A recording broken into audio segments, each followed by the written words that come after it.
거짓 자백자 일부 프롤로그 첫 번째 자백 2024년 9월 15일 오전 3시 47분 강남구 대치동 스카이빌 아파트 32층 형사 강민재는 엘리베이터 문이 열리는 순간 그 냄새를 맡았다. 15년간 수백 건의 살인 현장을 다녀본 사람만이 알 수 있는 죽음의 냄새. 피와 배설물 그리고 공포가 뒤섞인 그 특유의 악취. 형사님 이쪽입니다. 젊은 순경이 앞장섰다. 복도는 이미 폴리스 라인으로 봉쇄되어 있었고 하얀 방호복을 입은 감식 반원들이 바쁘게 오가고 있었다. 카메라 플래시가 터질 때마다 복도가 순간적으로 환해졌다가 다시 어둠에 잠겼다. 3207호. 문은 활짝 열려 있었다. 민재가 현관에 들어서자 거실 전체가 시야에 들어왔다. 그리고 그는 잠시 숨을 멈췄다. 흰색 대리석 바닥이 검붉은 피로 물들어 있었다. 아니, 물들다라는 표현은 적절하지 않았다. 마치 누군가 피를 양동이째 쏟아부은 것처럼 거실 중앙에 거대한 웅덩이가 형성되어 있었다. 그 한가운데 한 남자가 엎어져 있었다. 피해자는 김태윤 42세 H투자증권 이사입니다. 감식반장 오세혁이 다가왔다. 그의 얼굴에는 20년 경력에도 지워지지 않는 불편함이 어려 있었다. 사인은 목과 복부에 다수의 자상, 최소 17군데 이상입니다. 출혈과다로 사망한 것으로 보이고 형사님 이거 좀 보세요. 오세혁이 손전등을 비춘 곳엔 벽에 피로 그려진 무언가가 있었다. 아니, 그려진 게 아니라 튄 것이었다. 하지만 그 패턴이 너무나 규칙적이었다. 범인이 17번 찔렀는데 칼을 뺄 때마다 동맥혈이 벽에 튀었어요. 거의 의도적으로 만든 것처럼 균일해요. 민재는 미간을 찌푸렸다. 계획적이면서도 잔혹한 살인. 하지만 뭔가 이상했다. 이렇게 많은 피가 튀었다면 범인의 옷에도 당연히 묻었을 것이다. 그런데 현장의 다른 흔적은? 그게 없습니다. 지문도 없고 발자국도 없고 CCTV 확인 결과 10시부터 새벽 2시 사이에 출입한 사람은 피해자뿐입니다. 그럼 창문은? 32층입니다. 물리적으로 불가능하죠. 민재는 천천히 현장을 둘러봤다. 거실, 주방, 침실 모든 곳이 정돈되어 있었다. 싸움의 흔적도 침입의 흔적도 없었다. 마치 피해자가 조용히 거실에 서 있다가 갑자기 17번 칼에 찔린 것처럼. 형사님, 현관 쪽에서 후배 형사 이수진의 다급한 목소리가 들렸다. 민재가 돌아보자 수진이 창백한 얼굴로 서 있었다. 아래에 누가 왔습니다. 누가? 자백하러 왔다고 합니다.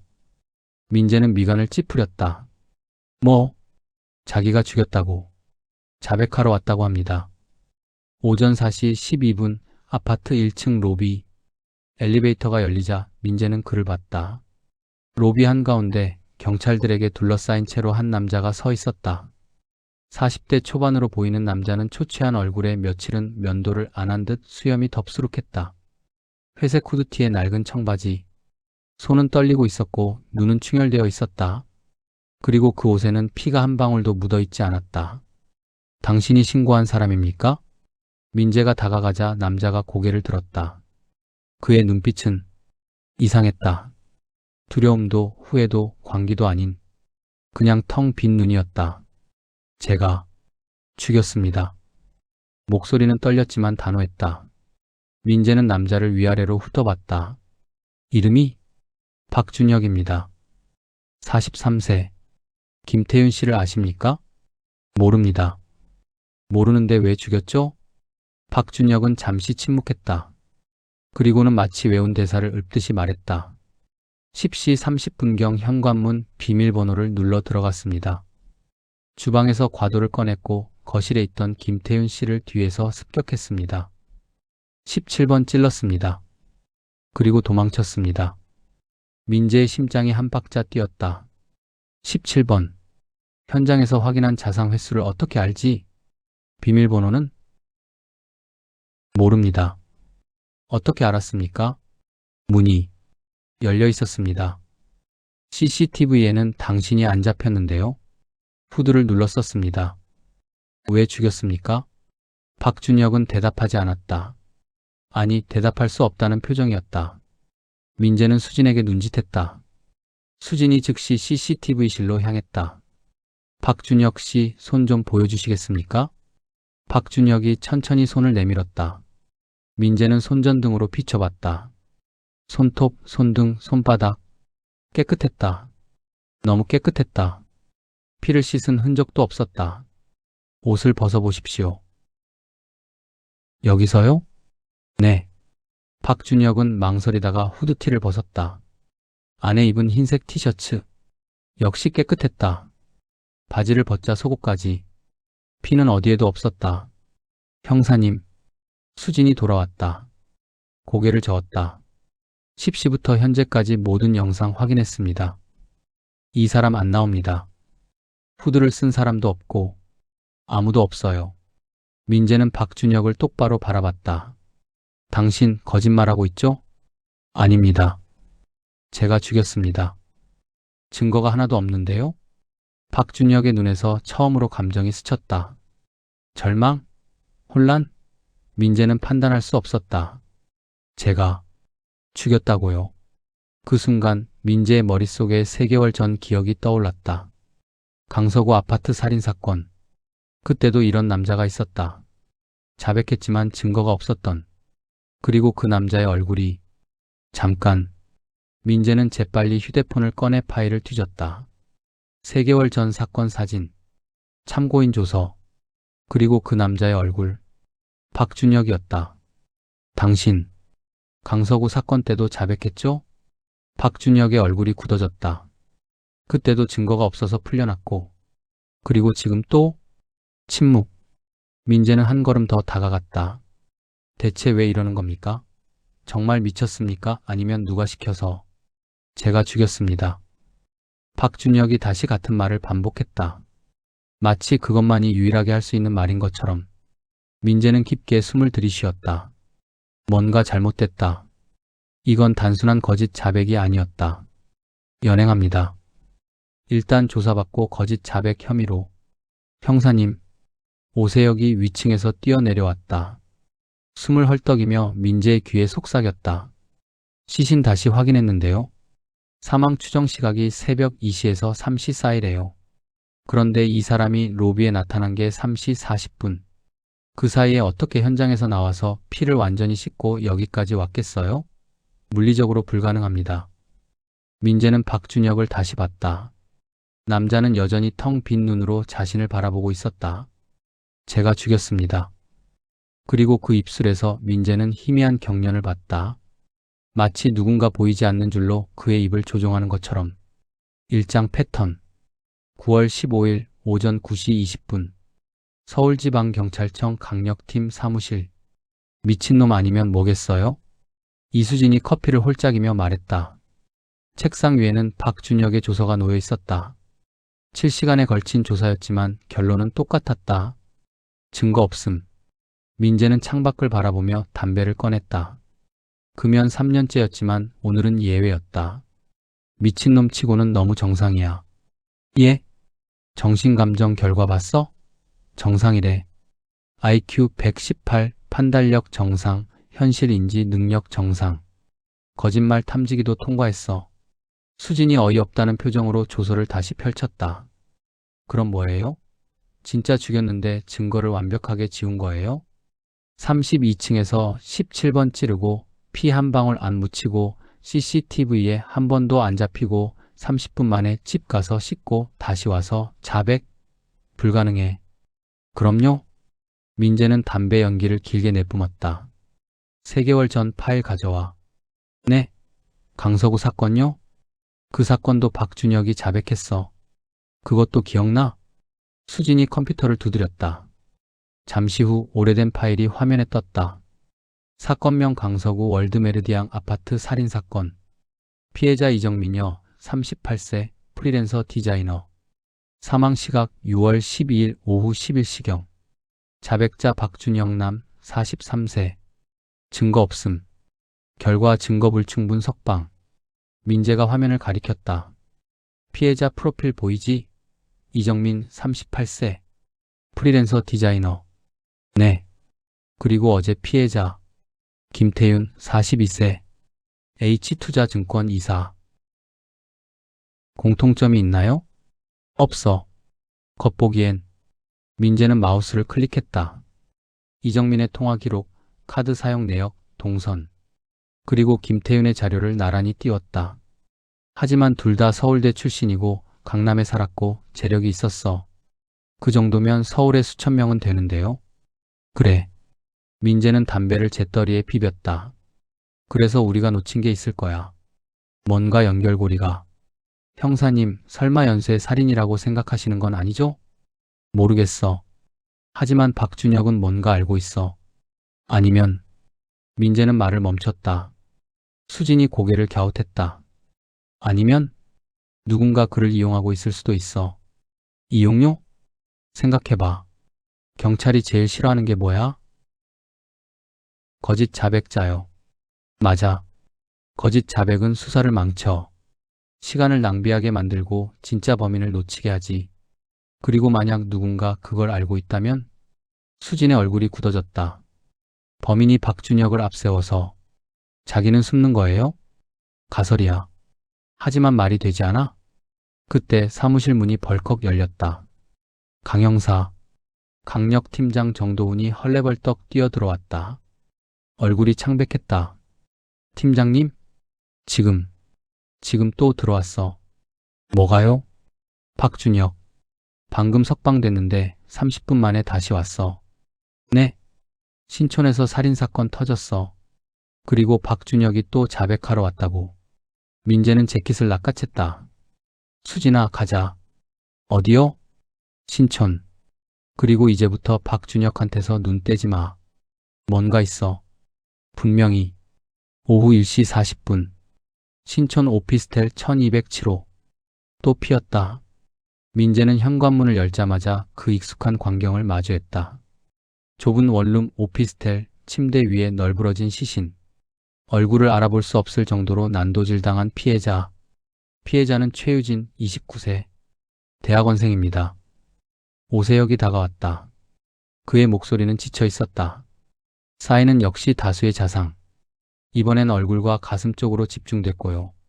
횟수는 세기 힘들 정도입니다. 시간은 오전 11시에서 12시 사이로 추정됩니다. 민재는 시신을 내려다봤다. 젊은 여성이었다. 침대 옆 책상에는 논문 자료들이 널려 있었고 벽에는 학회 포스터가 붙어 있었다. 누가 신고했어요?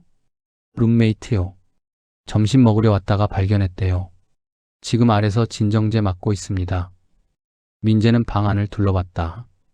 역시 침입 흔적은 없었다. 창문은 잠겨 있었고 현관문 잠금 장치에 파손 흔적도 없었다. 또 유령이 죽였나 보네요. 수진이 비꼬듯 말했다.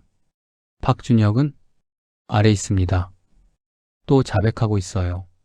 민재는 엘리베이터로 향했다. 내려가는 동안 그의 머릿속은 빠르게 돌아갔다. 3건의 살인, 3번의 자백, 하나도 일치하지 않는 증거.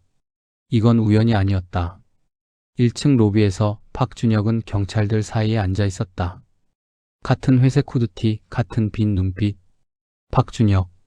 민재가 부르자 남자가 고개를 들었다. 또 당신이군요. 네. 왜 죽였습니까? 제가. 증거는요? 박준혁이 입을 다물었다. 민재는 쪼그리고 앉아 남자와 눈을 맞췄다. 박준혁 씨, 당신은 범인이 아니에요. 당신은 한 명도 죽이지 않았어요. 알고 있죠? 박준혁의 눈동자가 흔들렸다. 미세하지만 분명한 동요였다. 그럼 왜 이러는 겁니까? 대체 왜? 저는. 박준혁의 입술이 떨렸다. 무언가 말하려는 것 같았다. 하지만 곧 그 입이 굳게 다물어졌다. 마치 보이지 않는 자물쇠가 채워진 것처럼. 민재는 한숨을 쉬었다. 일단 연행합니다. 거짓 자백 방해죄로. 형사님. 수진이 뛰어왔다. 손에 투명 증거 봉투를 들고 있었다. 이거. 침대 밑에서 나왔어요. 민재가 봉투를 받아들었다. 안에는 핏자국이 묻은 과도가 들어있었다. 지문 확인했어요? 네. 박준혁 거 맞습니다. 민재의 심장이 쿵 내려앉았다. 뭐, 그리고 피도 피해자 거 맞고요. DNA 검사는 더 걸리겠지만 민재는 박준혁을 봤다.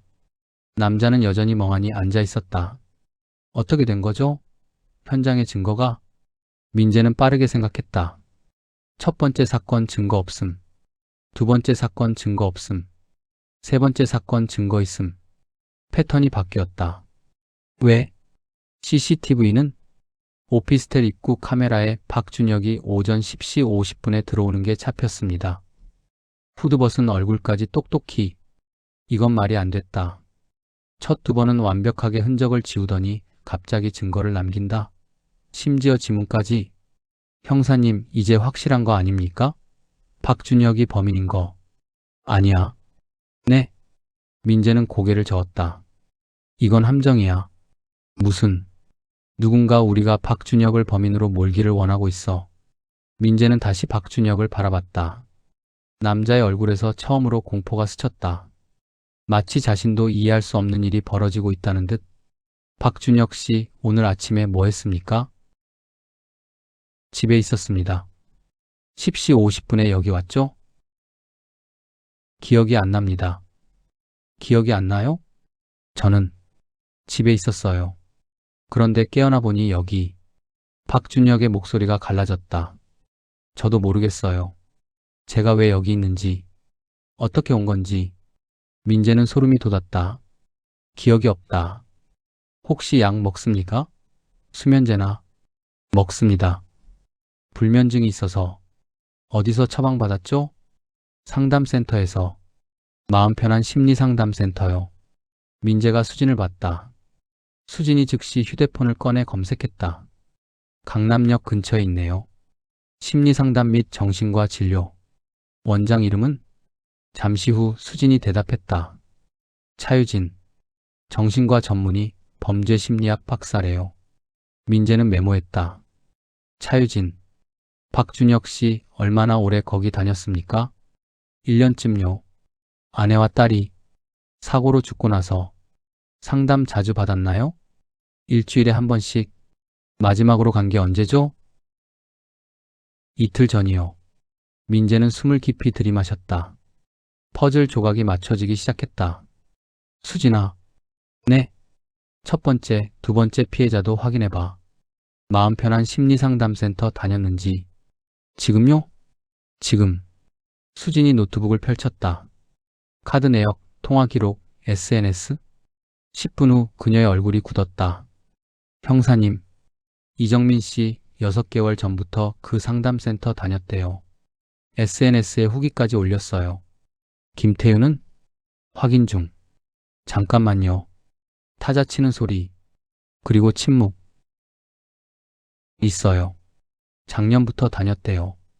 회사 스트레스 때문에. 민재는 천천히 고개를 끄덕였다. 3명의 피해자. 3명 모두 같은 상담센터를 다녔다. 그리고 박준혁도. 형사님, 설마. 당장 가자. 마음 편한 심리상담센터. 오후 3시 10분. 강남역 마음 편한 심리상담센터. 건물 4층 조용하고 깔끔한 복도. 문패에는 은은한 조명으로 마음 편한 심리상담센터라고 적혀 있었다. 민재가 문을 열자 은은한 아로마 향이 풍겼다. 대기실은 백색과 베이지 톤으로 꾸며져 있었고 부드러운 음악이 흘러나왔다. 어서 오세요. 접수 데스크에서 20대 초반으로 보이는 여직원이 미소 지었다. 예약하셨나요? 민재는 경찰 배지를 꺼냈다. 경찰입니다. 원장님 계십니까? 여직원의 미소가 굳었다. 무슨 일이시죠? 상담 받으러 온 게 아니니 걱정 마세요. 몇 가지 확인할 게 있어서요. 잠시만요. 여직원이 내선 전화를 들었다. 짧은 대화 후 그녀가 고개를 끄덕였다. 원장님이 지금 상담 중이신데 10분 후에 뵐 수 있으시대요. 기다리겠습니다. 민재와 수진은 대기실 소파에 앉았다. 벽에는 각종 심리학 서적과 자격증이 액자로 걸려 있었다. 차유진, 정신건강의학과 전문의, 범죄심리학 박사 UCLA, 대한신경정신의학회 정회원. 학력은 화려했다. 미국 유학파의 30대 후반으로 추정되는 나이에 이미 박사 학위와 의사 면허를 모두 가지고 있었다. 형사님, 저 사람 엄청 엘리트네요. 수진이 속삭였다. 그래서 더 위험할 수도 있어. 네. 똑똑한 범죄자가 제일 무서운 법이야. 10분이 지났다. 상담실 문이 열리고 한 중년 남성이 나왔다. 지친 얼굴이었지만 조금 밝아진 것 같았다. 다음 주에 뵐게요, 원장님. 네, 김 과장님. 푹 쉬세요. 그리고 그 목소리의 주인이 모습을 드러냈다. 민재는 순간 숨이 멎었다. 차유진. 30대 후반, 긴 생머리를 뒤로 묶은 여성. 무태 안경 너머로 날카로우면서도 지적인 눈빛. 깔끔한 베이지색 블라우스와 검은색 슬랙스. 그리고 입가에 걸린 미세한 미소. 경찰분들이시죠? 들어오세요. 차분하지만 권위 있는 목소리였다. 상담실은 더 조용했다. 책장에 빼곡한 심리학 서적, 편안한 가죽 소파, 그리고 책상 위에 노트북. 앉으세요. 무슨 일로 오셨는지 여쭤봐도 될까요? 차유진이 책상에 앉으며 물었다. 그녀의 시선은 민재와 수진을 차례로 훑었다. 마치 스캔하듯. 민재가 수첩을 꺼냈다. 이정민, 김태윤, 최유진. 이 세 분 아십니까? 차유진의 표정이 미세하게 변했다. 놀람? 아니면 다른 감정? 환자분들. 이신데요. 무슨 일이 있으셨나요? 모두 살해당했습니다. 짧은 침묵. 차유진은 안경을 고쳐 썼다. 그녀의 손이 살짝 떨리는 게 보였다. 그럴 수가. 언제요? 최근 3개월 사이입니다. 그런데 왜 저를 찾아오신 거죠? 세 분 모두 이 상담센터를 다녔기 때문입니다. 차유진은 잠시 생각하더니 고개를 끄덕였다. 그렇군요. 하지만 제 환자는 수백 명입니다. 불행한 일이지만 그게 제가 관련 있다는 증거는. 박준혁이라는 사람도 아시죠? 차유진의 눈빛이 날카로워졌다. 네, 환자입니다. 그 사람도 3건 모두 자백했습니다. 자백을? 네. 하지만 증거가 없었죠. 마지막 건 빼고는. 민재는 차유진의 반응을 주시했다. 그녀는 놀라움을 표현했지만 뭔가 계산적이었다. 준혁 씨가요? 그럴 리가. 그는 폭력성이 전혀 없는 사람인데 어떤 치료를 받았습니까? 그건 환자 정보라서 말씀드릴 수 없습니다. 살인사건 수사입니다. 그래도 의료법상 환자 비밀 보호 의무가 있어요. 차유진은 단호했다. 민재는 한 걸음 더 들어갔다. 수면제를 처방했죠? 네. 불면증이 심해서요. 어떤 종류입니까? 졸피뎀입니다. 일반적인 수면제고요. 부작용은? 차유진이 미간을 찌푸렸다. 왜 그걸 물으시죠? 대답해 주시겠습니까? 졸피뎀은 드물게 몽유 증상을 일으킬 수 있습니다. 하지만 준혁 씨는 그런 증상 보고한 적 없어요. 민재는 메모했다. 몽유병. 혹시 박준혁 씨가 기억을 못하거나 자신이 한 행동을 인지하지 못한다고 말한 적 있습니까? 차유진은 잠시 침묵했다. 그녀의 눈빛이 복잡해졌다. 한두 번 있었습니다. 언제죠? 최근 몇 달 사이. 시간이 통째로 기억나지 않는다고 했어요. 하지만 그건 트라우마 때문일 수도 있고. 트라우마? 가족을 잃은 충격이요. PTSD로 해리 증상이 올 수 있습니다. 민재는 고개를 끄덕였다. 그럴듯한 설명이었다. 하지만 뭔가 석연찮았다. 원장님은 언제부터 여기서 일하셨습니까? 3년 전부터요. 그 전엔 미국에서 유학하고 잠깐 LA에서 개업했었죠. 왜 한국으로? 차유진이 희미하게 미소 지었다. 하지만 그 미소는 눈까지 닿지 않았다. 개인적인 이유입니다. 말씀해 주실 수 있습니까? 아버지가 편찮으셔서요. 민재는 더 묻지 않았다. 하지만 머릿속으로 메모했다. 확인 필요. 마지막 질문입니다. 혹시 환자들 중에 범죄 전력이 있거나 폭력적인 성향을 보인 사람이 있습니까? 차유진은 잠시 생각하더니 고개를 저었다. 제가 아는 한은 없습니다. 대부분 우울증, 불안, 트라우마 치료 목적으로 오시는 분들이에요. 알겠습니다. 민재가 일어섰다. 수진도 따라 일어났다. 협조해 주셔서 감사합니다. 추가로 확인할 게 있으면 연락드리겠습니다. 네. 차유진이 문까지 배웅했다. 그녀가 문을 열자 대기실에 다음 환자가 앉아 있는 게 보였다. 참, 한 가지만 더요. 민재가 돌아섰다. 네. 원장님도 혹시 상담 받으십니까? 차유진의 눈빛이 순간 차가워졌다. 무슨 뜻이죠? 의사도 의사가 필요하다고 들어서요. 받지 않습니다. 필요 없으니까요. 그렇군요. 실례했습니다. 민재는 고개를 숙이고 나왔다. 오후 4시 30분. 경찰차 안. 형사님, 저 여자 수상하지 않아요? 수진이 운전하며 말했다. 어떤 점에서? 너무 침착해요. 자기 환자 3명이 죽었는데 별로 놀라지도 않고. 의사니까. 감정 통제 훈련 받았을 거야. 그래도요. 뭔가 숨기는 것 같았어요. 민재도 같은 생각이었다. 차유진의 대답은 완벽했다. 너무 완벽해서 오히려 의심스러울 정도로. 일단 백그라운드 조사부터 해. 미국 유학 시절, 그전 기록, 가족 관계. 전부. 네. 그리고 박준혁은요? 유치장에 넣어. 보호 목적으로. 보호요? 민재는 창밖을 보며 말했다. 박준혁은 범인이 아니야. 그는 도구야. 도구요? 누군가 그를 이용하고 있어. 그리고 그 누군가는 우리가 박준혁을 범인으로 몰기를 원하고 있고. 그럼 진짜 범인은? 민재는 대답하지 않았다. 하지만 그의 머릿속에는 차유진의 얼굴이 떠올랐다. 그 차가운 눈빛, 그 계산적인 미소, 그리고 마지막 질문에 보인 미세한 동요. 형사님, 수진의 다급한 목소리에 민재가 돌아봤다. 전화 왔어요. 또 사건 터졌대요. 민재의 심장이 철렁 내려앉았다. 어디? 송파구. 그리고 수진이 침을 삼켰다. 박준혁이 또 자백하러 왔대요. 뭐? 지금 유치장에 있다면서요? 어떻게? 민재는 휴대폰을 꺼내 경찰서로 전화를 걸었다. 여보세요? 강민재입니다. 박준혁 지금 어디 있어요? 유치장에 있는데요? 확인했어요? 네, 30분 전에 점검했습니다. 잠자고 있었어요. 지금 당장 다시 확인해 보세요. 네, 알겠습니다. 잠시만요. 전화기 너머로 발소리, 문 여는 소리. 그리고 침묵. 긴 침묵. 형사님. 네. 박준혁. 없습니다. 뭐라고요? 유치장이 비어 있어요.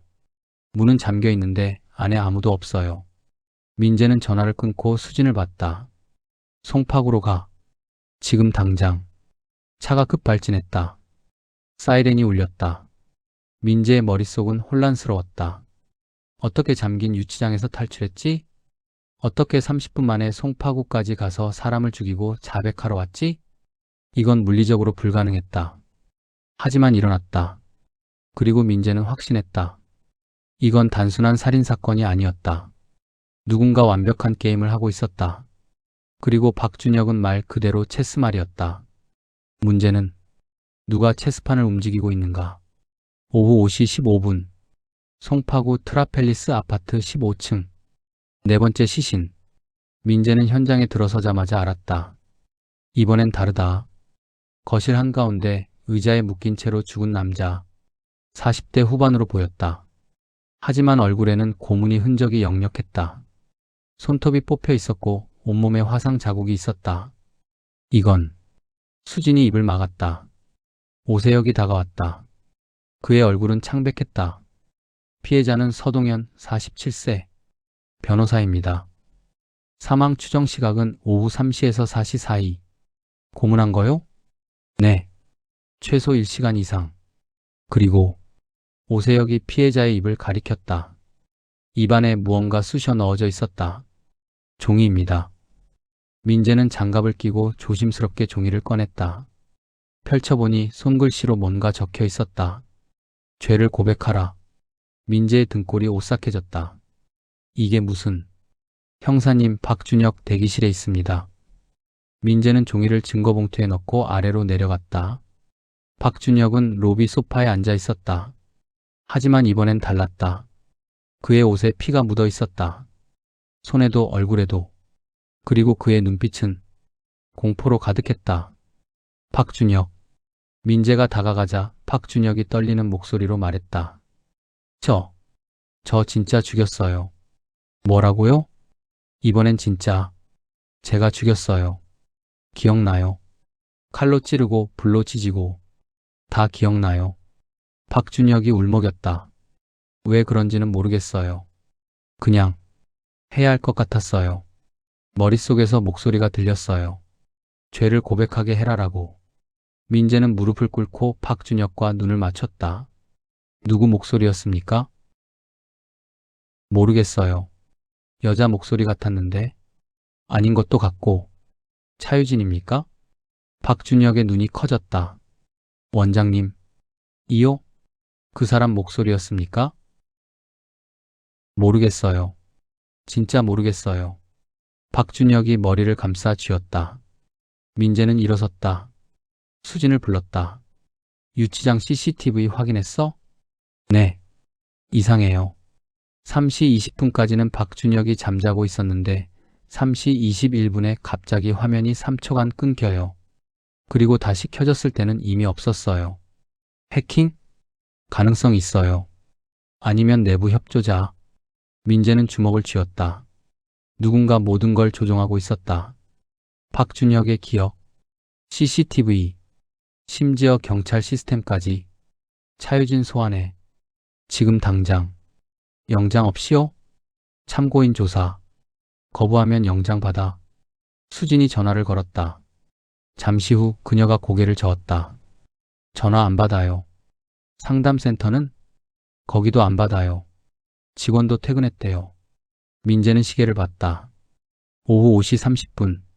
집 주소 알아내. 직접 간다. 오후 6시 40분. 서초구 반포 아파트. 차유진의 집은 고급 아파트 20층에 있었다. 민재와 수진이 벨을 눌렀지만 반응이 없었다. 관리실에 연락해서 문 열게 해. 네. 10분 후 관리실 직원과 함께 문이 열렸다. 집 안은 조용했다. 너무 조용했다. 민재는 조심스럽게 안으로 들어갔다. 현관, 거실, 주방. 모든 게 깔끔하게 정리되어 있었다. 형사님, 여기요. 수진이 서재에서 불렀다. 민재가 들어가자 벽 한쪽에 거대한 화이트보드가 있었다. 그리고 그 위에는 사진들. 이정민, 김태윤, 최유진, 서동현. 4명의 피해자 사진이 붙어 있었다. 그리고 그 밑에 빨간 펜으로 쓰인 글씨. 완료. 민재의 심장이 멎었다. 이게 뭐야? 수진이 떨리는 목소리로 말했다. 그때 책상 위 노트북이 깜빡였다. 민재가 다가가자 화면에 메시지가 떠 있었다. 형사님, 찾아오실 줄 알았어요. 민재는 황급히 뒤를 돌아봤다. 하지만 아무도 없었다. 다시 화면을 보니 새로운 메시지가 떴다. 게임은 이제 시작입니다. 5번째가 궁금하신가요? 그럼 저를 찾아보세요. 단 시간은 24시간뿐입니다. 그리고 화면이 꺼졌다. 민재는 주먹으로 책상을 쳤다. 젠장. 수진이 다른 방을 수색했다. 잠시 후 그녀가 돌아왔다. 형사님, 침실 옷장에 이상한 게 있어요. 민재가 따라가자 옷장 깊숙한 곳에 작은 금고가 있었다. 열어봐. 비밀번호가. 민재는 화이트보드의 숫자들을 기억했다. 피해자들 옆에 적힌 날짜. 912, 915, 918, 921. 4번째까지의 살인 날짜. 그는 마지막 숫자를 입력했다. 924. 딸깍. 금고가 열렸다. 안에는 USB 하나와 편지 한 장. 민재는 편지를 집어들었다. 강민재 형사님께 축하합니다. 여기까지 오셨군요. 하지만 게임은 이제 시작입니다. 박준혁은 제 작품이에요. 완벽한 인형. 그는 자신이 범인이라고 믿지만 실은 제 손에 놀아나는 것뿐이죠. 어떻게 가능했냐고요? 간단해요. 사람의 마음은 생각보다 약하거든요. 적절한 약물, 적절한 암시, 적절한 트라우마. 그러면 누구든 원하는 대로 움직일 수 있어요. 형사님도요. USB를 보세요. 재밌는 게 있을 거예요. 그리고 기억하세요. 다음 피해자는 형사님이 결정합니다. 마이너스 당신의 게임 메이커. 민재는 편지를 떨어뜨렸다. 수진이 USB를 주워 노트북에 꽂았다. 화면에 영상이 재생됐다. 박준혁이 상담실 소파에 누워있는 모습. 차유진이 부드러운 목소리로 말하고 있었다. 준혁 씨, 눈을 감으세요. 깊게 숨 쉬세요.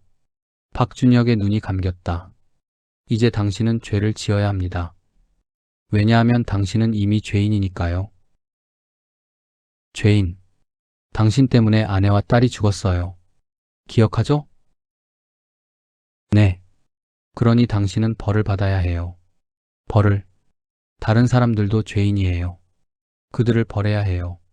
당신이, 제가, 당신이 죽여야 해요. 그래야 용서받아요. 죽여야. 좋아요. 이제 깨어나세요. 하지만 이 대화는 기억하지 못할 거예요. 영상이 끝났다. 민재와 수지는 말을 잃었다. 최면, 세뇌, 조종. 차유진은 박준혁을 완벽하게 조종하고 있었다. 형사님, 이거. 수진의 목소리가 떨렸다. 민재는 주먹을 꽉 쥐었다. 전국에 수배령 내려. 차유진, 지명 수배. 네. 하지만 민재는 알고 있었다. 차유진은 이미 사라졌을 것이다. 그리고 5번째 피해자는 그의 휴대폰이 울렸다. 알 수 없는 번호. 민재는 받았다. 여보세요? 차가운 여자 목소리가 흘러나왔다. 형사님, 저예요. 차유진. 정답이에요. 영상 보셨죠? 지금 어디 있어? 그건 중요하지 않아요. 중요한 건 잠시 침묵. 5번째 피해자가 누구냐는 거죠. 민재의 온몸에 소름이 돋았다. 누구지? 형사님이 아는 사람이에요. 아주 가까운. 누구냐고. 24시간 안에 저를 못 찾으면 그 사람은 죽어요. 아, 참. 차유진이 웃었다. 차갑고 날카로운 웃음소리. 박준혁은 이미 움직이기 시작했어요. 형사님, 시계를 보세요. 지금부터 카운트다운이에요. 잠깐. 뚝. 전화가 끊겼다. 민재는 시계를 봤다. 오후 6시 47분. 24시간 후면 내일 오후 6시 47분. 그는 수진을 봤다. 지금부터 모든 지인, 가족, 동료 연락해. 안전 확인하고 보호 조치 취해. 네. 하지만 민재의 머릿속에는 불길한 예감이 스쳤다. 차유진은 이미 모든 걸 계획했다. 그리고 5번째 피해자는 그의 휴대폰이 다시 울렸다. 이번엔 경찰서에서 온 전화였다. 여보세요? 형사님, 큰일 났어요. 무슨? 박준혁이 또 탈출했어요. 그리고 이번엔 무기를 들고 나갔어요. 민재의 얼굴이 굳었다. 어디로? 추적 중인데 강남 쪽으로 가는 것 같아요. 그런데 형사님, 왜? 그 방향이 형사님 집 쪽이에요. 민재의 심장이 멎었다. 아니, 설마. 수진아, 지금 당장 내 집으로 가. 네? 왜요? 딸이 있어.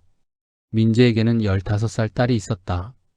이혼 후 전처가 키우지만 주말마다 만난다. 그리고 오늘은 금요일.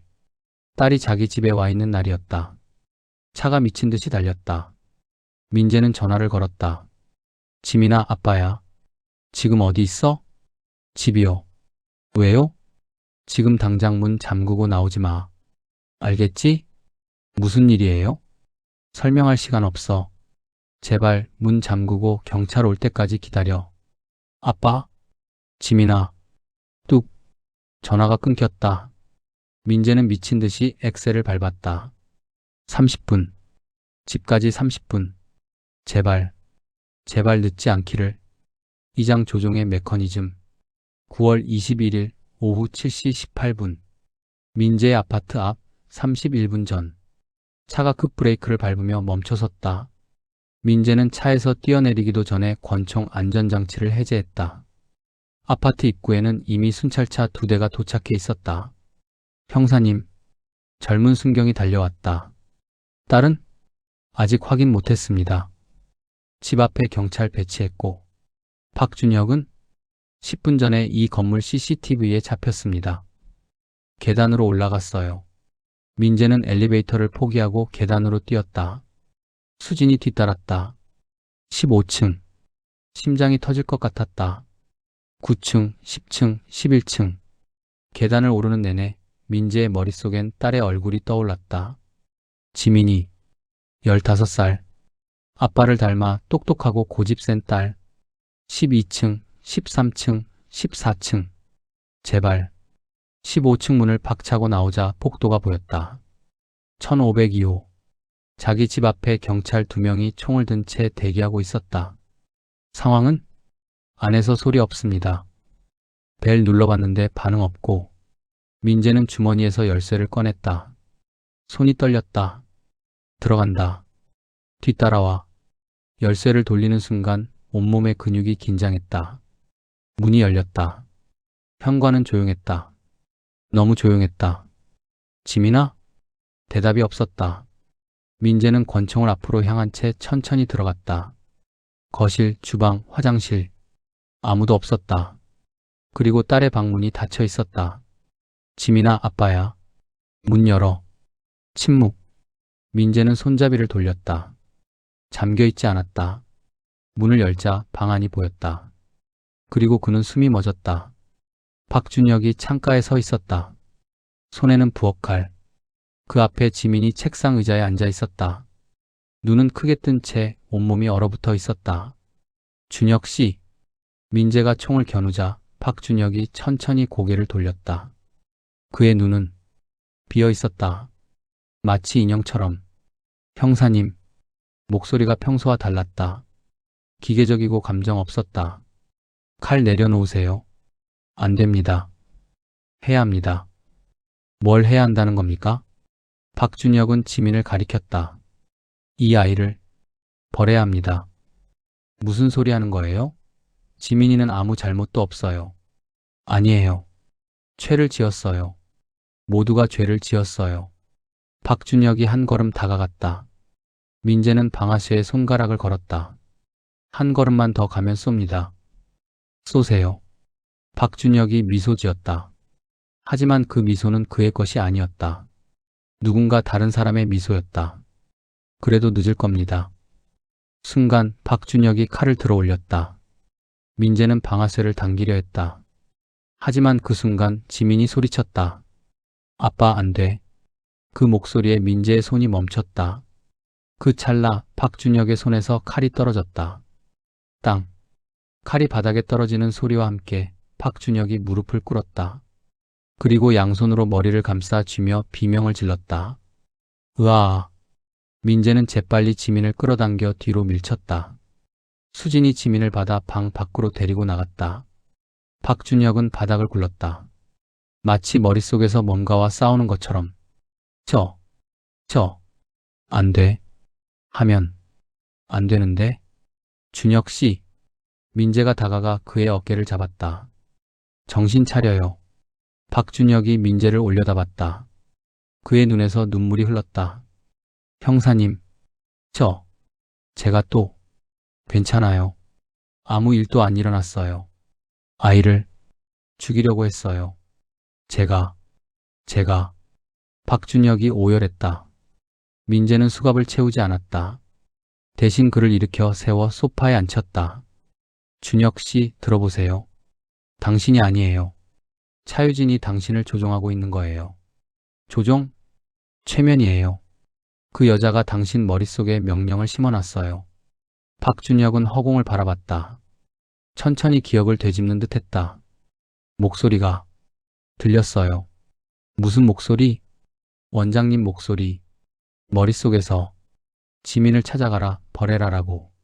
민재의 등골이 오싹해졌다. 언제부터 들렸습니까? 오후 6시쯤. 갑자기. 그리고 제 몸이 알아서 움직였어요. 경찰서 나와서 주방에서 칼 들고 여기까지. 저항하려고 했어요? 박준혁이 고개를 끄덕였다. 했어요. 미친 듯이 싸웠어요. 하지만 몸이 말을 안 들었어요. 그리고 문 앞에서 그 아이 봤을 때 그가 다시 흐느꼈다. 제 안에서 두 사람이 싸우는 것 같았어요. 한 명은 죽여라라고 하고 한 명은 하지 마라고 하고. 민재는 박준혁의 어깨를 잡았다. 당신이 이긴 겁니다. 당신 안에 진짜 자아가. 하지만 다음엔 못 이길 수도. 그럴 일 없을 겁니다. 이제 우리가 당신을 보호할 테니까. 민재는 수진을 불렀다. 병원으로 데려가. 정신과 전문의 불러서 최면 풀 방법 찾아봐. 네. 그런데 형사님. 수진이 휴대폰을 보여줬다. 문자 메시지가 와 있었다. 발신 알 수 없음. 아슬아슬했네요, 형사님. 하지만 실망이에요. 박준혁이 실패할 줄은 몰랐어요. 역시 인간은 완벽하게 조종하기 어렵네요. 그래서 준비했습니다. 플랜 B를. 민재의 얼굴이 굳었다. 플랜 B? 그때 그의 휴대폰이 울렸다. 경찰서에서 온 전화였다. 여보세요? 형사님, 큰일 났습니다. 또 뭐야? 마음 편한 상담센터 환자 명단 확보했는데요. 그래서 박준혁 말고도 최면 치료받은 사람이 27명 더 있어요. 민재의 심장이 철렁 내려앉았다. 27명? 네. 그리고 그중 5명이 지금 연락 두절이에요. 이름 보내. 30초 후 민재의 휴대폰에 파일이 도착했다. 그는 명단을 열어봤다. 차유진 환자 명단 최면 치료 이력. 박준혁 43세 남 마이너스 트라우마 치료. 김성호 38세 남 마이너스 불면증. 이미선 41세 여 마이너스 우울증. 정재훈 35세 남 마이너스 공황장애. 한지영 29세 여 마이너스 불안장애. 그리고 빨간색으로 표시된 5명. 연락 두절. 김성호, 정재훈, 한지영, 오민수, 강예린. 민재는 숨이 막혔다. 5명이 모두 조종당하고 있다는 거야? 수진이 고개를 끄덕였다. 그리고 형사님, 저 사람들 주소 봤어요? 왜? 전부 서울 시내 곳곳에 흩어져 있어요. 강남, 강북, 강서, 강동, 송파. 민재는 무릎에 힘이 풀렸다. 차유진은 박준혁 하나만 조종한 게 아니었다. 27명. 27명의 인형을 만들어놨다. 그리고 그중 5명이 지금 움직이고 있다. 전원 수배령 내려. 그리고 각 지역 경찰서에 연락해서 보호 조치. 민재의 휴대폰이 또 울렸다. 이번엔 영상통화였다. 발신자 차유진. 민재는 받았다. 화면에 차유진의 얼굴이 나타났다. 그녀는 어두운 방에 앉아 있었다. 배경은 알 수 없었다. 형사님, 딸은 괜찮으신가요? 민재는 이를 악물었다. 이 미친 여자. 미쳤다니요. 전 아주 정상이에요. 오히려 세상이 미쳤죠. 지금 당장 나와. 자수해. 차유진이 웃었다. 자수요? 무슨 죄로요? 제가 직접 손댄 게 있나요? 27명을 조종했잖아. 증거가 있나요? USB에 있던 영상 하나? 그건 편집된 거라고 주장하면 끝이에요. 거짓말. 형사님, 법정에서 이길 수 있을 것 같아요? 저는 변호사 10명은 고용할 수 있어요. 그리고 정신과 의사 20명을 데려와 최면으로는 살인 명령을 내릴 수 없다고 증언하게 할 수 있죠. 민재는 주먹을 꽉 쥐었다. 왜 이러는 거야? 대체 왜? 차유진의 미소가 사라졌다. 왜냐고요? 그녀의 눈빛이 차갑게 식었다. 10년 전 제 약혼자가 죽었어요. 음주운전 사고였죠. 범인은 재벌 2세였어요. 그는 법정에서 울면서 사과했고 좋은 변호사를 고용했고 집행유예를 받았어요. 그리고 1년 후 또 음주운전을 했어요. 이번엔 초등학생을 쳤죠. 그 아이는 죽었어요. 하지만 그는 또 집행유예를 받았어요. 돈과 권력이 있으니까. 차유진의 목소리가 떨렸다. 전 깨달았어요. 법은 정의를 지키지 못한다고. 그래서 제가 정의가 되기로 했죠. 그래서 무고한 사람들을 죽이는 게 정의야? 무고하다고요? 차유진이 비웃었다. 이정민은 횡령으로 직원 3명을 자살로 몰았어요. 하지만 증거인멸로 무혐의 처분받았죠. 김태윤은 내부 거래로 수억을 벌었지만 법망을 피했어요. 최유진은 논문 표절로 다른 학생의 인생을 망쳤고 서동현은 무고한 사람을 범죄자로 만든 변호사였어요. 민재는 말문이 막혔다. 놀랐죠? 전 3년 동안 준비했어요. 죄를 짓고도 처벌받지 않은 사람들을 찾아냈죠. 그리고 그들에게 정의를 내렸어요. 그건 내가 결정할 일이 아니야. 그럼 누가 결정해요? 법. 법은 이미 실패했어요. 경찰? 형사님도 알잖아요. 죄를 지었는데 증거 부족으로 풀려나는 사람들이 얼마나 많은지. 차유진이 몸을 앞으로 기울였다. 형사님도 그런 경험 있죠? 15년 전 강서구 연쇄 성폭행 사건. 형사님이 범인을 잡았지만 증거 불충분으로 석방됐죠. 그리고 그 남자는 2년 후에 또 범죄를 저질렀고 민재의 얼굴이 창백해졌다. 어떻게? 전 범죄 심리학 박사예요. 형사님 케이스 스터디 한 적 있죠? 그리고 알아요. 형사님도 그때 좌절했다는 걸, 법이 정의를 지키지 못한다고 생각했다는 걸. 그래서 드리는 제안이에요. 차유진이 미소 지었다. 저랑 함께 하세요. 뭐? 형사님의 경험, 저의 능력. 합치면 완벽해요. 우리는 법이 처벌하지 못하는 사람들을 응징할 수 있어요. 민재는 헛웃음을 지었다. 미쳤구나. 진짜로. 생각해보세요. 지금도 거리엔 죄를 짓고도 떵떵거리며 사는 사람들이 넘쳐나요. 우리가 그들을 정리할 수 있어요. 안 돼. 민재가 단호하게 말했다. 전 경찰이야. 법을 지키는 사람이지 법을 대체하는 사람이 아니야. 차유진의 미소가 사라졌다. 실망이네요. 그리고 너한테 알려줄 게 있어. 내가 죽인 사람들 정말 다 죄인이었는지 확인했어? 당연하죠. 철저히 조사했어요. 거짓말. 최유진은 표절 안 했어. 고발한 학생이 시기심에 거짓 신고한 거였고 나중에 무혐의 판결 났어. 차유진의 얼굴이 순간 굳었다. 뭐? 내가 죽인 사람 중 최소 한 명은 무고했어. 내 정의는 실수를 했어. 아니, 전 확인했어요. 분명히. 완벽한 정의는 없어. 신도 실수하는데 내가 완벽할 수 있을 것 같아? 차유진은 잠시 침묵했다. 그녀의 눈에서 처음으로 동요가 보였다. 하지만 곧 그녀는 고개를 저었다. 한 명의 실수. 그래도 나머지는 죄인이었어요. 저는 옳았어요.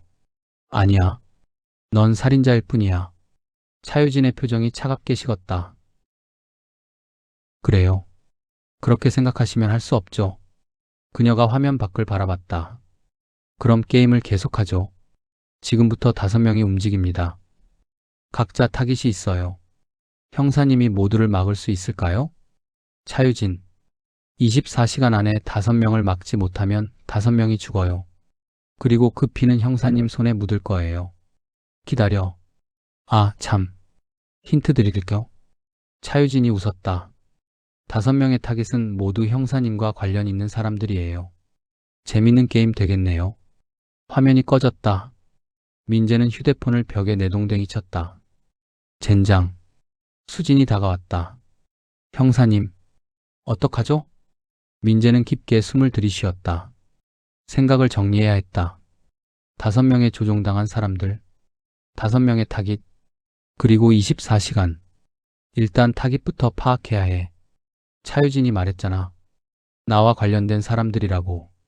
형사님 주변 사람들이요? 가족, 친구, 동료. 모두. 민재는 수첩을 꺼내 빠르게 적기 시작했다. 민재와 관련된 사람들. 전처 한수정 지민이 엄마. 딸 강지민 이미 박준혁이 타깃으로. 어머니 강영숙. 후배 형사 이수진. 팀장 정도훈. 친구 최재혁 고등학교 동창. 전 파트너 오세혁 감식반장. 일단 이 사람들한테 전부 연락해. 경호 붙여. 네. 수진이 전화를 걸기 시작했다. 민재는 명단을 다시 봤다. 5명의 조종된 사람들. 김성호, 정재훈, 한지영, 오민수, 강혜린. 이 사람들 신상 정보 더 떠봐. 주소, 직업, 가족관계. 전부. 지금요? 지금. 오후 8시 30분. 서울지방경찰청 상황실. 거대한 스크린에 5명의 얼굴이 떠 있었다. 팀원 10명이 모여 긴급 회의 중이었다. 정도훈 팀장이 화면을 가리켰다. 김성호 38세. 증권회사 직원. 3년 전부터 차유진에게 불면증 치료, 최근 1년간 최면 치료받음. 가족은 아내와 아들 하나, 둘 다 현재 보호 조치 완료. 본인은 연락 두절, 휴대폰 꺼져 있고 집에도 없음. 민재가 다음 사진을 가리켰다. 정재훈은 35세 프리랜서 디자이너. 공황장애로 2년간 치료. 역시 최면 이력 있음. 독신 혼자 살고 있고 현재 위치 파악 안 됨. 한지영 29세 회사원. 불안장애 치료 중. 최면 6개월. 부모님과 같이 사는데 오늘 오후 6시에 외출했다가 안 돌아왔대요. 민재는 패턴을 찾으려 했다. 5명의 공통점. 모두 정신과 치료, 모두 최면, 모두 차유진의 환자. 오민수랑 강혜리는 오민수 42세, 고등학교 교사, 우울증 치료. 강혜린 31세, 간호사, 트라우마 치료. 이 사람들이 왜 선택됐을까? 수진이 고개를 갸웃했다. 박준혁처럼 조종하기 쉬운 사람들? 그것만은 아닐 거야. 민재는 각 사람의 프로필을 자세히 봤다.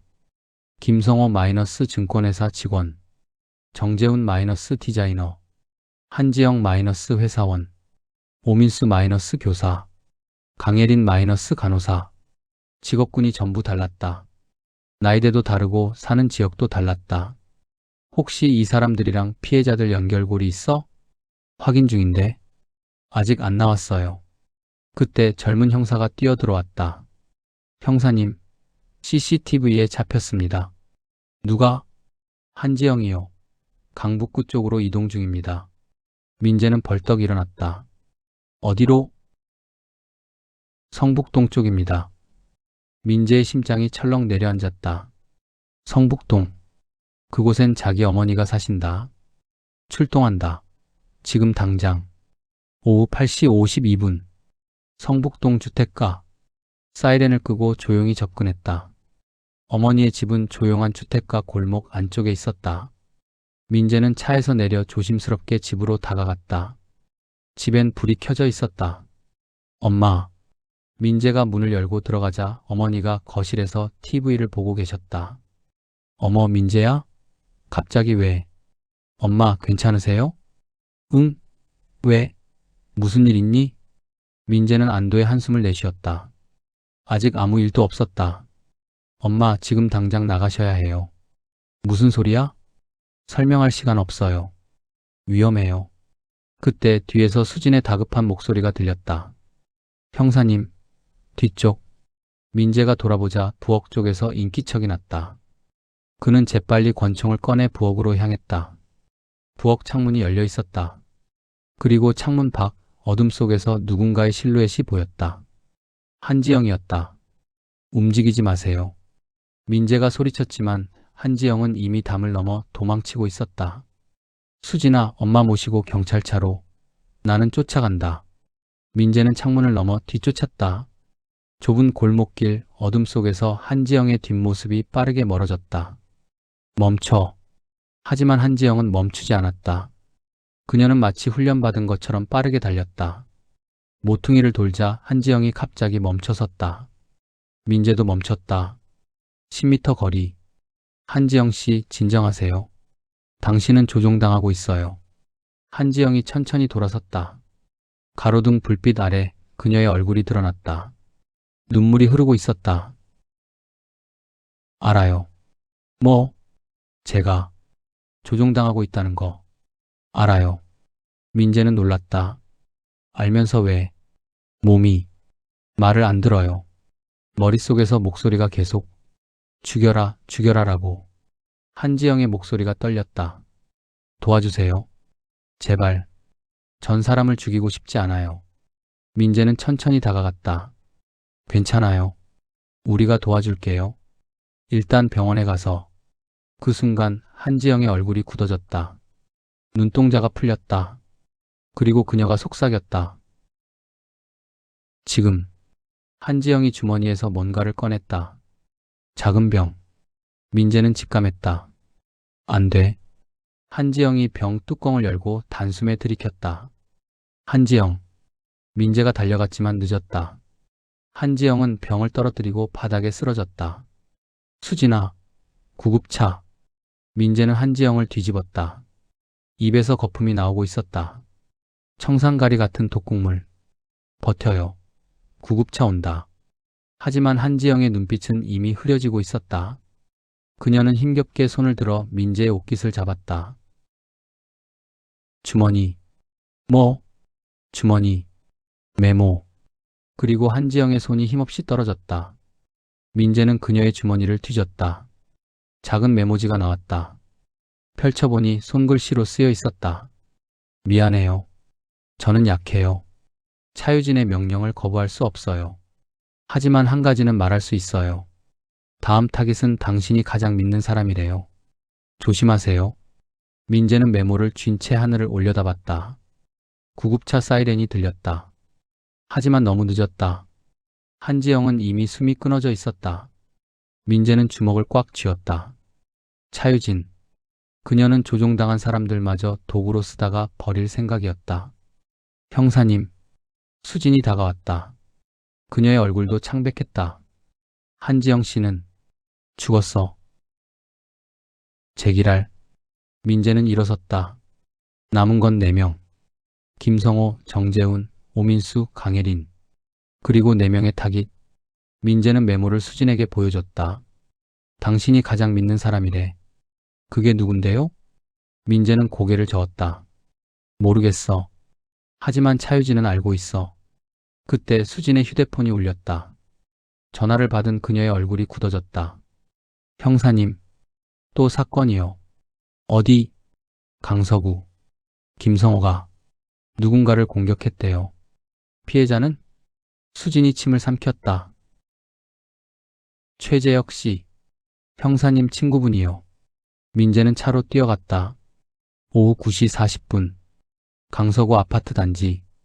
구급차가 이미 도착해 있었다. 민재는 차에서 뛰어내려 구급대원들 사이로 파고들었다. 들것에 누운 남자. 최재혁. 고등학교 때부터 친구. 지금은 회사원으로 일하는 평범한 사람. 재혁아. 민재가 다가가자 최재혁이 눈을 떴다. 얼굴에 피가 흐르고 있었지만 의식은 있었다. 민재야. 괜찮아? 그 남자가 갑자기 칼 들고 알아. 걱정 마. 잡을 거야. 민재야, 그 남자. 뭐라고 했는데? 뭐라고? 최재혁이 힘겹게 말했다. 너는 죄인이다. 15년 전 그 일을 기억하냐라고. 민재의 얼굴이 굳어졌다. 15년 전. 무슨 소리야? 나도 몰라. 무슨 일인지. 하지만 그 남자 눈빛이 진심이었어. 최재혁이 민재의 손을 잡았다. 민재야, 나 뭔가 잘못한 거 있어? 아니야. 넌 아무것도 안 했어. 하지만 믿어. 넌 죄 없어. 구급대원이 최재혁을 구급차에 싣기 시작했다. 민재는 그를 보내고 주변을 둘러봤다. 김성호는? 도망쳤습니다. CCTV상으로 지하철역 쪽으로 추적해. 민재는 지하철역으로 뛰었다. CCTV 화면을 확인하니 김성호가 3호선 전동차에 탄 게 보였다. 다음 역에 연락해. 전동차 멈춰. 하지만 전동차는 이미 출발한 뒤였다. 민재는 다음 역으로 차를 몰았다. 하지만 도착했을 때 김성호는 이미 내려서 사라진 뒤였다. 젠장. 수진이 다가왔다. 형사님, 15년 전 일이 뭐예요? 모르겠어. 하지만 차유진은 알고 있는 것 같은데요. 민재는 생각했다. 15년 전. 그때 자기는 갓 형사가 됐을 때였다. 담당한 사건들이 많았다. 그 중에 최재혁과 관련된 게 있었나? 수진아, 15년 전 내가 담당한 사건 파일 전부 떠봐. 전부요? 몇 건인데요? 상관없어. 전부. 알겠습니다. 민재는 창밖을 바라봤다. 차유진은 단순히 사람을 죽이는 게 목적이 아니었다. 그녀는 죄를 응징한다고 했다. 그렇다면 최재혁의 죄는 뭐지? 그리고 왜 15년 전? 민재는 기억을 더듬었다. 하지만 아무리 생각해도 최재혁이 범죄를 저질렀다는 기억은 없었다. 그때 수진이 노트북을 들고 왔다. 형사님, 15년 전 사건 목록이요. 민재는 화면을 봤다. 수십 건의 사건이 나열되어 있었다. 절도, 폭행, 사기, 성폭행. 이 중에 최재혁 이름 나온 거 있어? 검색해 볼게요. 타자 치는 소리. 그리고 멈췄다. 있어요. 뭐? 강서구 음주운전 사고. 피해자가 최재혁이에요. 민재는 화면을 당겨왔다. 사건명 강서구 음주운전 치사 사건.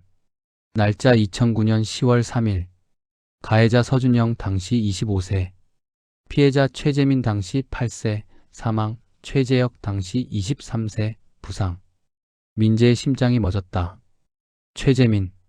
재혁의 남동생. 이 사건. 어떻게 됐어? 수진이 파일을 더 열어봤다. 가해자 서준영, 집행유예 1년. 풀려났네요. 집행유예? 네. 초범이고 반성문 제출하고 합의금 지불해서. 민재는 기억났다. 그때 자기가 담당 형사였다. 서준영은 재벌 3세였다.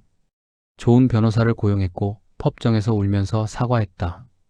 그리고 최재혁은 합의했다. 합의금을 받고 동생의 죽음을 합의했다. 민재는 그때 최재혁을 만났다. 친구가 동생을 잃고 얼마나 괴로워했는지 봤다. 하지만 최재혁은 선택해야 했다. 길게 싸우며 동생의 죽음을 되풀이할 것인가, 아니면 돈을 받고 빨리 끝낼 것인가. 그는 후자를 택했다. 이게 죄라고? 민재가 중얼거렸다. 형사님? 최재혁은 피해자야. 가해자가 아니라. 하지만 차유진은. 수진이 멈췄다. 민재는 깨달았다. 합의를 죄라고 보는 거야. 네. 동생의 죽음을 돈으로 합의한 걸 배신이라고. 정의를 저버렸다고. 민재는 고개를 저었다. 미친 여자. 정말로. 차유진의 기준은 비틀려 있었다. 그녀에게는 피해자마저도 죄인이 될 수 있었다. 그럼 다음 타깃들도 내 주변 사람 중에 과거에 뭔가 죄를 지었다고 판단되는 사람들이야. 민재는 명단을 다시 봤다. 전처 한수정, 어머니 강영숙, 후배 이수진, 팀장 정도훈, 친구 최재혁 이미 공격당함. 전 파트너 오세요. 이 사람들 과거에 뭔가 있었는지 조사해. 형사님 가족이랑 동료들을요? 그래. 차유진은 이미 다 조사할 거야. 수진은 망설이다가 고개를 끄덕였다. 그때 민재의 휴대폰이 울렸다. 또 알 수 없는 번호. 받자 차유진의 목소리가 흘러나왔다. 형사님 재밌게 놀고 계시나요? 차유진 이제 그만해. 그만하다니요. 이제 겨우 2명인걸요. 아, 한지영은 스스로 목숨을 끊었으니 제 탓은 아니고요. 내 탓이야. 넌 그 사람들을 죽음으로 몰아넣었어. 아니에요. 그들은 선택했어요. 약한 마음을 선택했죠. 차유진이 웃었다. 그나저나 형사님, 다음 타깃 궁금하시죠? 누구야? 힌트 드릴게요. 형사님이 가장 후회하는 사건과 관련 있어요. 민재의 얼굴이 창백해졌다. 가장 후회하는 사건. 그리고 그 사람은 지금 위험해요. 정재훈이 이미 움직였거든요. 어디야? 찾아보세요. 형사님이라면 금방 알아차릴 거예요. 전화가 끊겼다. 민재는 멈춰섰다. 가장 후회하는 사건. 그건 형사님? 수진이 걱정스럽게 바라봤다. 민재는 떨리는 손으로 전화를 걸었다. 여보세요? 저 강민재 형사인데요. 10년 전 담당했던 사건 관련해서 정수아 씨 연락처 아세요? 잠시 후 그는 전화를 끊었다. 수진아, 마포구로 가. 누군데요? 10년 전. 내가 오판에서 무고하게 감옥에 보낸 사람. 수진의 눈이 커졌다. 민재는 차에 올라타며 중얼거렸다. 정수아. 그 사람이 타깃이야. 오후 10시 50분. 마포구 원룸촌. 차가 골목길을 질주했다. 민재의 머릿속은 10년 전 기억으로 가득했다. 정수아. 당시 25세 여성. 룸메이트 살인 사건의 용의자로 체포됐다. 증거는 충분해 보였다. 현장에 그녀의 지문, DNA, 그리고 동기까지. 민재는 그녀를 범인이라고 확신했다. 하지만 3년 후 진범이 잡혔다. 연쇄 살인범이 자백하면서 그 사건도 자기가 저질렀다고 밝혔다. 정수아는 무고했다. 그녀는 3년을 감옥에서 보냈고 출소 후 모든 걸 잃었다. 직장, 가족, 친구. 민재는 그녀를 찾아가 사과했다. 하지만 그녀는 용서하지 않았다. 당신이 내 인생을 망쳤어요. 그 말이 아직도 귓가에 맴돌았다. 저기요. 수진이 건물을 가리켰다. 낡은 3층 빌라. 민재는 차에서 뛰어내렸다. 계단을 뛰어올라 3층 302호. 문을 두드렸다. 정수아 씨, 저 강민재 형사입니다. 문 열어주세요. 대답이 없었다. 민재는 문을 더 세게 두드렸다. 위험해요. 문 열어. 그 순간 안에서 비명이 들렸다. 으악. 민재는 망설이지 않고 문을 어깨로 들이받았다. 문이 부서지며 열렸다. 안에는 정재훈이 칼을 들고 서 있었다. 그리고 구석에 정수아가 쓰러져 있었다. 어깨에서 피가 흐르고 있었다. 정재훈. 민재가 총을 겨누자 정재훈이 천천히 돌아섰다. 그의 눈은 박준혁처럼 텅 비어 있었다. 형사님, 이 여자는 죄인입니다. 무슨 소리야? 그 사람은 무고해. 아니에요. 죄인이에요. 형사님을 원망했어요.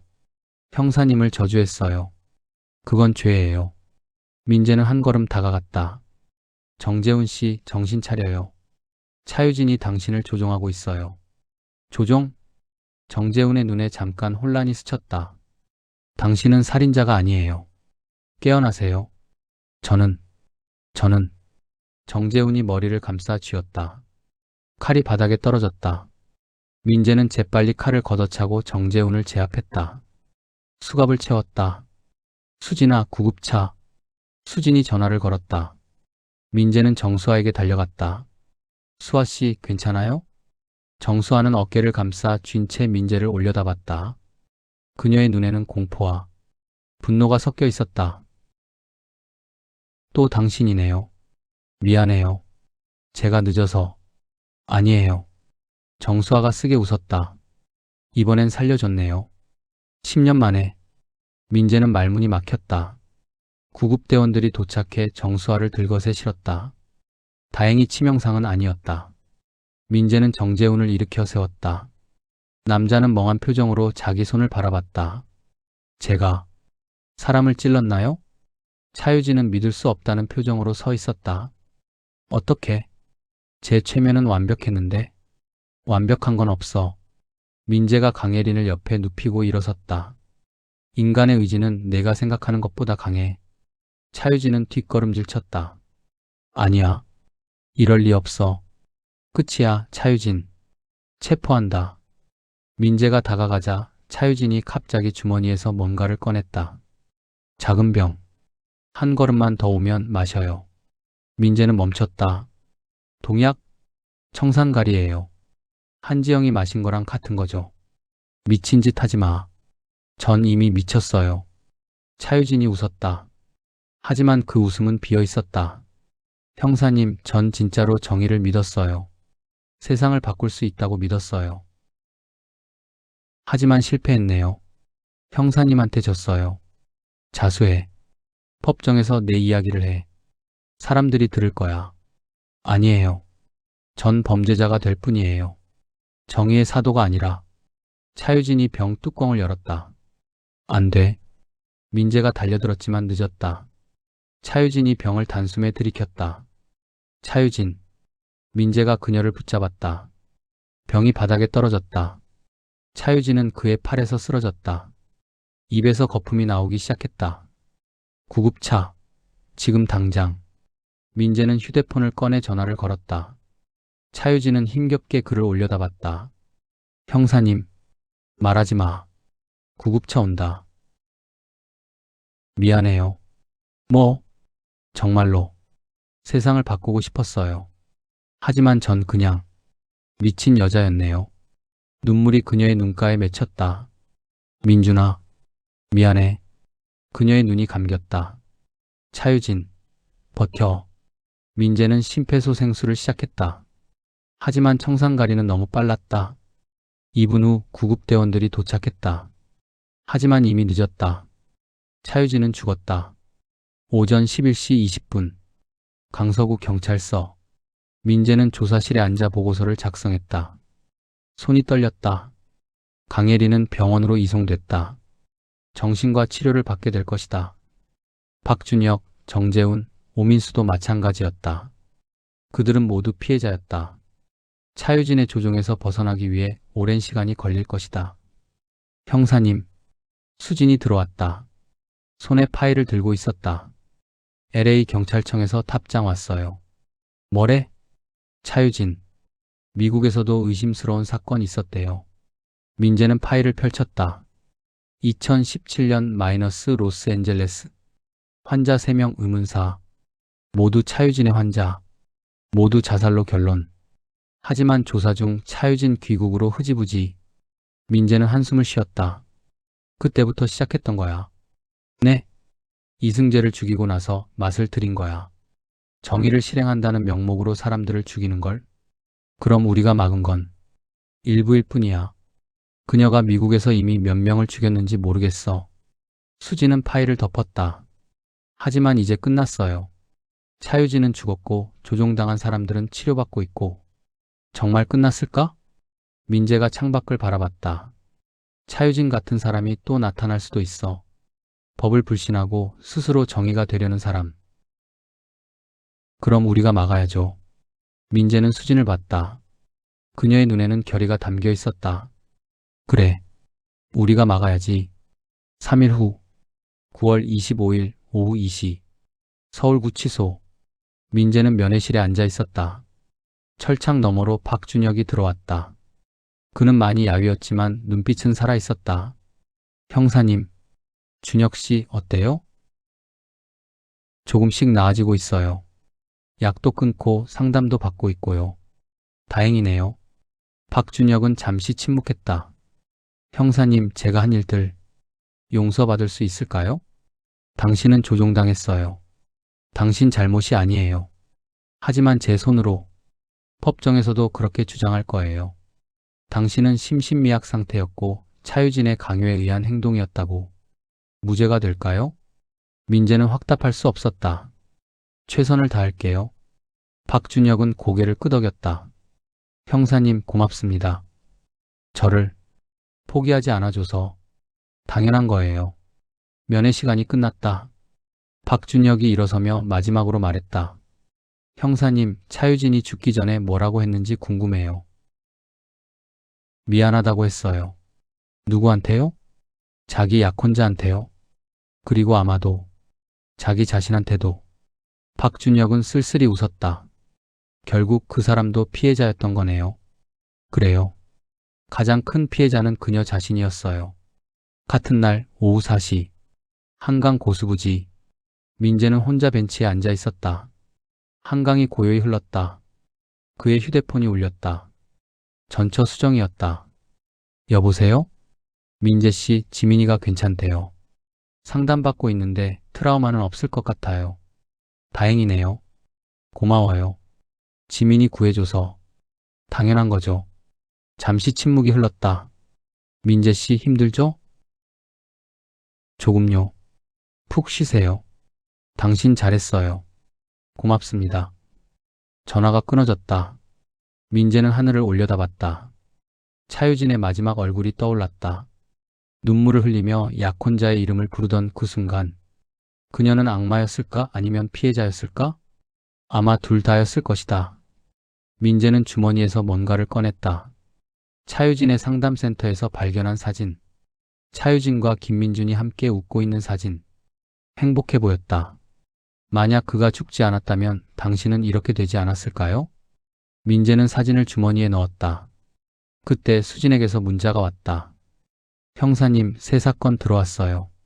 출동하실 거예요? 민재는 잠시 생각했다. 그리고 답장을 보냈다.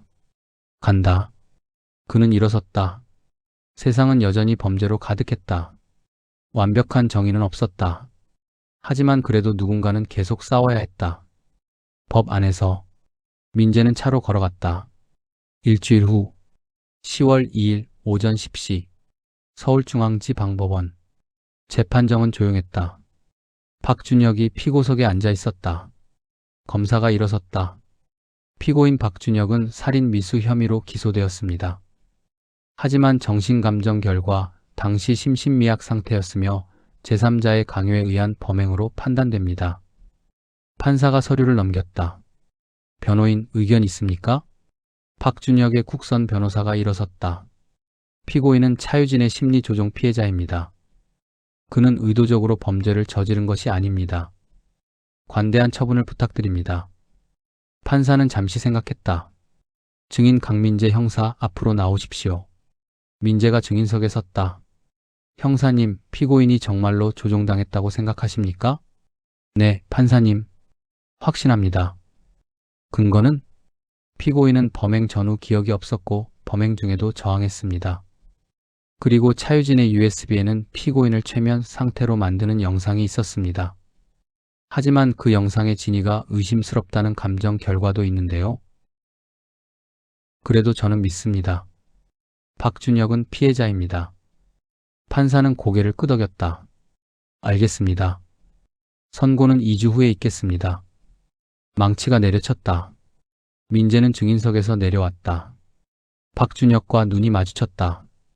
박준혁은 고개를 숙여 감사를 표했다. 민재도 고개를 끄덕였다. 같은 날 오후 3시 마음 편한 심리상담센터 폐쇄. 민재는 혼자 상담센터에 들어왔다. 경찰 테이프가 문에 붙어 있었지만 그는 조사 목적으로 들어갈 권한이 있었다.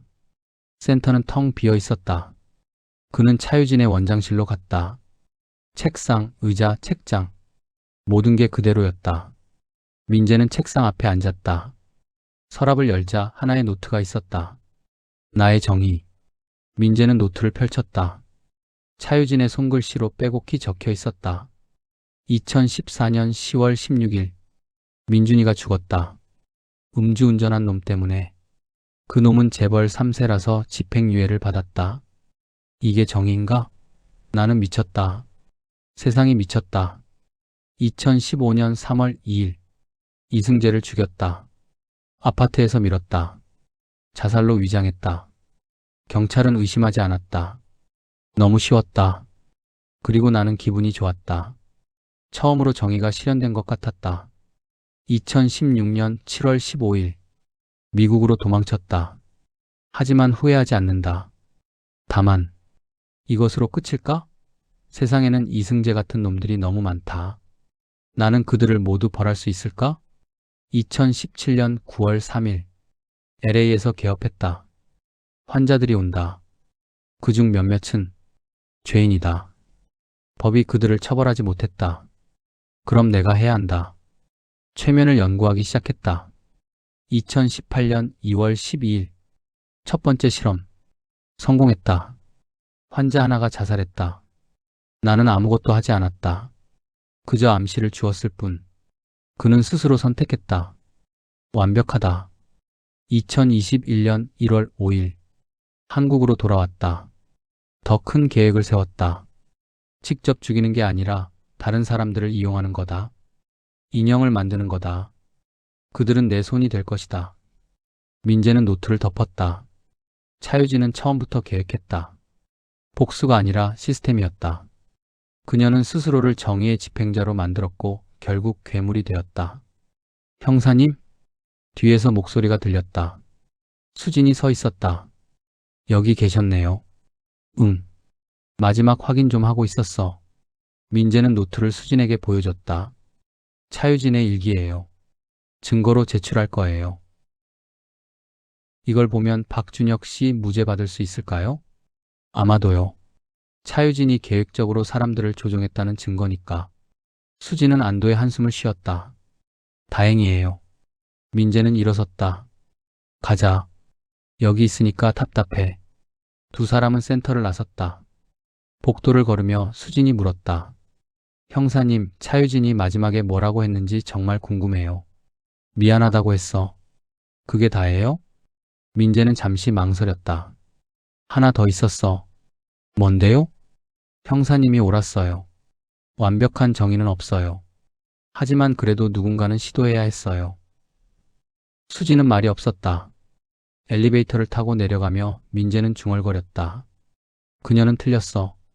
누군가 시도해야 한다는 건 맞지만 법 밖에서 하면 안 돼. 그건 정의가 아니라 혼란이니까. 동의해요. 엘리베이터 문이 열렸다. 밖에는 햇빛이 비치고 있었다. 에필로그 2주 후 10월 16일 박준혁은 무죄를 선고받았다. 다만 정신과 치료를 조건으로 2년간 보호관찰을 받게 되었다. 정재훈, 오민수, 강혜린도 비슷한 판결을 받았다. 그들은 모두 차유진의 피해자로 인정받았다. 김성호는 아직 재판 중이었다. 그가 저지른 상해가 좀 더 심각했기 때문이다. 민재는 그들 모두를 위해 증언했다. 같은 날 저녁, 민재의 아파트. 딸 지민이가 놀러 왔다. 아빠, 오늘 학교에서 심리학 배웠어요. 그래? 뭐 배웠는데? 사람의 마음은 약하대요. 쉽게 조종당할 수 있대요. 민재는 씁쓸하게 웃었다. 그건 맞는 말이야.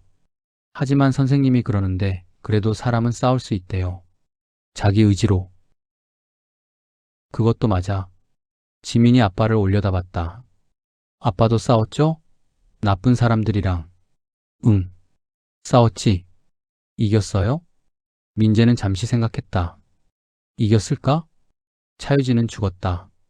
조종당한 사람들은 구출됐다. 하지만 피해자들은 이미 죽었다. 그리고 차유진 같은 사람은 또 나타날 수 있다. 반쯤 이겼어. 반쯤? 응. 완전히 이기는 건 불가능해. 하지만 포기하지 않는 게 중요하지. 지민은 고개를 끄덕였다. 아빠 멋있어요. 민재는 딸의 머리를 쓰다듬었다. 고마워. 같은 날 밤 11시 서울 어딘가 한 남자가 작은 상담센터 앞에 섰다. 간판에는 이렇게 적혀 있었다. 마음치유 심리상담센터. 남자는 문을 열고 들어갔다. 접수 데스크에서 젊은 여자가 미소 지었다. 어서 오세요. 예약하셨나요? 아니요. 상담 받고 싶어서요. 무슨 상담이신가요? 남자는 잠시 망설였다. 복수에 관한 상담이요. 여자의 미소가 깊어졌다. 원장님이 잘 도와주실 거예요.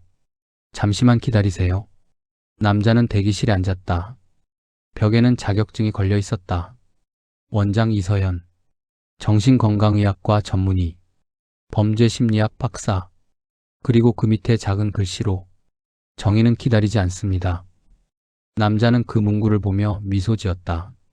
상담실 안. 이서연은 컴퓨터 화면을 보고 있었다. 화면에는 뉴스 기사가 떠 있었다. 심리조종 살인 사건의 배후 차유진 사망.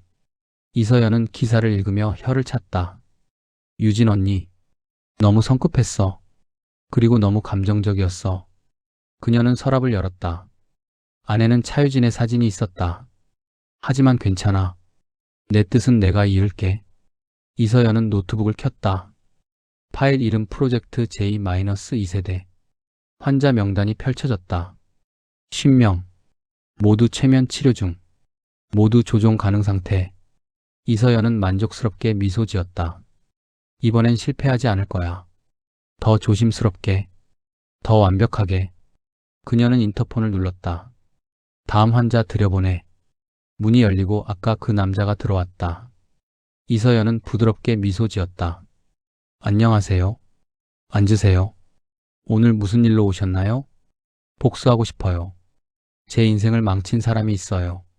자세히 말씀해 주세요. 남자가 이야기를 시작했다. 이서연은 조용히 들으며 메모했다. 그리고 생각했다. 완벽한 인형이 되겠어. 상담실 창밖으로 서울의 야경이 보였다. 수백만의 불빛, 수백만의 사람들. 그중 몇 명은 죄인이고 몇 명은 피해자일까? 이서연은 알고 있었다. 그리고 그녀는 선택할 것이다. 누가 벌을 받아야 하는지. 경찰청 강력팀 사무실. 민재는 늦은 밤까지 서류 작업을 하고 있었다. 차유진 사건은 일단락됐지만 후속 조치가 많았다. 그때 수진이 커피를 들고 왔다. 형사님, 이거 드세요. 고마워. 집에 안 가세요? 조금만 더 하고. 수진은 자기 책상에 앉아 컴퓨터를 켰다. 형사님, 이거 봐야 할 것 같아요. 뭔데? 차유진이 다닌 대학교 동기 명단이요. 혹시 공범이 있을까 싶어서 찾아봐. 수진이 리스트를 스크롤했다. 그리고 한 이름에서 멈췄다. 이 사람. 왜? 이서연. 차유진이랑 같은 과 동기였네요. 그리고 이 사람도 범죄 심리학 박사고. 민재는 화면을 들여다봤다. 지금 뭐해? 검색해 볼게요. 타자 소리. 그리고 수진의 얼굴이 굳어졌다. 형사님, 이 사람 지금 심리상담센터 운영해요. 강동구에. 민재의 심장이 철렁 내려앉았다. 센터 이름은? 마음치유 심리상담센터. 민재는 재킷을 집어들었다. 가자. 지금 당장. 네? 지금요? 차유진에게 동료가 있었을 수도 있어. 두 사람은 사무실을 뛰쳐나갔다. 강동구 마음치유 심리상담센터. 민재와 수진이 도착했을 때는 자정이 지나 있었다. 센터는 어두웠다. 불 꺼져 있네요. 혹시 몰라. 들어가 보자. 그들은 비상계단으로 5층까지 올라갔다. 센터 문은 잠겨 있었다. 형사님 영장 없이는. 그 순간 안에서 불이 켜졌다. 그리고 문이 열렸다. 이서연이 서 있었다. 밤늦게 오시네요, 형사님들. 민재는 경계했다. 이서연 씨죠? 네. 그리고 당신이 강민재 형사시고. 어떻게? 유진 언니한테 들었어요. 당신이 자기를 쫓고 있다고. 민재의 얼굴이 굳어졌다. 차유진을 알아? 물론이죠. 제 선배예요. 아니, 선배였죠. 이서연이 쓸쓸하게 웃었다. 죽었다면서요? 자살로? 그래요. 안타까워요. 그 사람 순수했는데. 순수? 네. 진짜로 정의를 믿었으니까요. 비록 방법이 틀렸지만. 민재는 한 걸음 다가갔다. 당신도 관련 있어요? 저요? 이서연이 고개를 가웃했다. 전 그냥 심리상담사예요. 환자들 상담해주고 약 처방해주고 합법적으로요. 증명할 수 있어요? 얼마든지요. 환자 기록 다 있어요. 경찰에 제출해도 괜찮아요. 그녀는 너무 당당했다. 수진이 속삭였다. 형사님, 영장 없이는 수사 못해요. 알아. 민재는 이서연을 똑바로 바라봤다. 경고합니다. 만약 당신이 차유진처럼 환자들을 이용한다면 반드시 잡을 겁니다. 걱정 마세요. 이서연이 미소 지었다. 전 유진 언니처럼 실수하지 않을 거예요. 그 말에 민재의 등골이 오싹해졌다. 뭐라고? 아, 실언이었네요. 제 말은 전 합법적으로만 일한다는 뜻이었어요. 이서연이 문을 닫으려 했다. 그럼 안녕히 가세요, 형사님. 다음에 또 만나요. 문이 닫혔다. 민재와 수진은 복도에 남겨졌다. 형사님, 감시해. 저 여자를 24시간 감시해. 증거가 없는데요? 찾아낼 거야. 반드시. 두 사람은 건물을 나섰다. 차 안에서 수진이 물었다. 형사님, 정말 저 사람이 차유진처럼? 확신은 없어.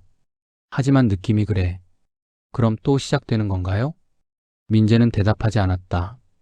다만 창밖을 바라보며 생각했다. 차유진은 끝이 아니었다. 시작이었어. 마음치유 심리상담센터 원장실. 이서연은 창밖을 바라보며 전화를 걸었다. 여보세요? 저예요. 네, 경찰이 왔었어요. 하지만 괜찮아요. 증거 없어요. 전화 너머로 남자 목소리가 들렸다. 조심하세요. 차유진처럼 되면 안 돼요. 걱정 마세요, 오빠. 전 유진 언니보다 똑똑해요. 그래도, 오빠, 우리가 왜 이러는지 잊었어요? 엄마를 위해서잖아요. 침묵. 이서연은 책상 위 사진을 집어들었다. 한 여자의 사진.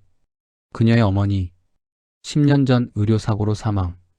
하지만 담당 의사는 무혐의 처분. 엄마의 복수는 아직 끝나지 않았어요. 그 의사는 아직도 멀쩡히 살고 있어요. 알겠어요. 조심하세요. 네. 사랑해요, 오빠. 전화가 끊어졌다. 이서연은 컴퓨터를 켰다. 파일을 열었다.